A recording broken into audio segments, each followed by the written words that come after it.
Salam damai sejahtera bagi kita semua. Kita tiba pada pelajaran sekolah sahabat yang ketiga dengan judul Latar Belakang Pembukaan. Pembukaan kitab Yohanes dalam Yohanes pasal 1 menjadi latar belakang atas semua isi kitab ini. Mari kita lihat bagaimana Yohanes menjelaskan tentang Yesus dalam Yohanes pasal 1. Perlu diketahui bahwa untuk menjelaskan tentang Yesus, Yohanes menggunakan istilah logos dari bahasa Yunani yang artinya adalah firman. Mengapa Yohanes seringkali menggunakan istilah-istilah Yunani? Karena tujuan kitab Yohanes adalah untuk menangkal suatu ajaran sesat tentang sifat, kepribadian, dan keilahian Yesus yang datang dari berbagai aliran filsafat Yunani ketika itu. Itu sebabnya Yohanes perlu menggunakan istilah-istilah dari bahasa Yunani. Ada 4 bagian yang akan saya highlight untuk melihat bagaimana Yohanes menjelaskan tentang Yesus. Bagian pertama adalah Yohanes menjelaskan tentang siapa Yesus. Yohanes menyebutkan dengan istilah logos untuk menunjukkan kepada jemaat ketika itu atau kepada para pembacanya bahwa logos itu adalah pribadi. Itu bukan suatu ide atau sesuatu yang abstrak. Logos itu berbicara, bertindak, dan berinteraksi dengan manusia secara pribadi. Dan Yohanes mengatakan logos atau firman itu adalah Allah. Pada mulanya adalah firman, firman itu bersama-sama dengan Allah, dan firman itu adalah Allah. Senada dengan kitab Kejadian 1 ayat 1 yang mengatakan pada mulanya Allah. Maka Yohanes 1 ayat 1 juga menggunakan istilah yang sama. Bahwa logos atau firman itu sudah ada pada mulanya. Sebelum segala sesuatu ada atau segala sesuatu diciptakan. Firman itu telah ada.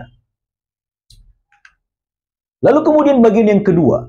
Yohanes menjelaskan peran dari firman itu.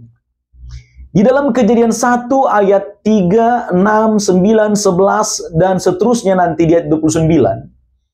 Alkitab menuliskan, berfirmanlah Allah.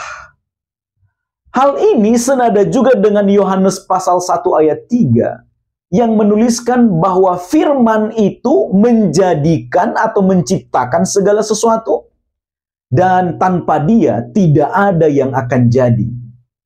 Jadi firman memiliki peran untuk menciptakan. Lalu bagian yang ketiga, Yohanes menjelaskan tentang misi dari firman itu. Di dalam Kejadian 1 ayat 2 dikatakan, bumi belum berbentuk dan kosong. Gelap gulita menutupi samudera raya. Secara teologis, kata gelap gulita dapat dimaknai dengan keadaan gelap karena dosa. Dan karena kegelapan oleh dosa itu, sehingga firman itu harus datang ke dunia yang gelap karena dosa itu, untuk meneranginya. Karena berdasarkan Yohanes pasal 1 ayat 4 dan Yohanes pasal 8 ayat 12, firman itu juga adalah terang. Jadi terang itu perlu datang ke dunia yang gelap untuk menerangi dunia. Dan memang itulah yang dilakukannya. Yohanes pasal 1 ayat 14, logos atau firman itu telah menjadi manusia, datang ke dunia, dan diam di antara kita. Dalam keadaan seperti inilah firman itu disebut atau dinamai dengan Yesus. Seperti yang tertulis dalam Matius pasal 1 ayat 21. Maka, berdasarkan Yohanes, logos atau firman itu adalah Yesus dan dia adalah Allah. Lalu bagian yang keempat, apa respon terhadap kehadiran Yesus? Yohanes 20 ayat 31 yang diharapkan adalah setiap orang akan percaya secara aktif kepada Yesus sebagai Mesias, sebagai Tuhan. Dan dengan itu setiap orang akan diselamatkan. Akan tetapi fakta yang terjadi, Yohanes pasal 1 ayat 11, Ia datang kepada milik kepunyaannya, tetapi mereka tidak menerimanya. Siapa mereka? Orang-orang Israel yang dianggap sebagai bangsa pilihan Tuhan. Kemudian pada zaman Perjanjian Baru, ya orang-orang Yahudi yang berasal dari bangsa Israel.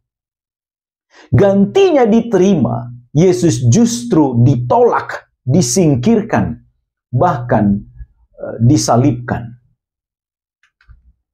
Akan tetapi, kita perlu mengetahui, salib yang dianggap sebagai sebuah kehinaan dalam pandangan manusia berdasarkan Galatia 3 ayat 13, justru di salib itu Yesus dimuliakan. Mengapa?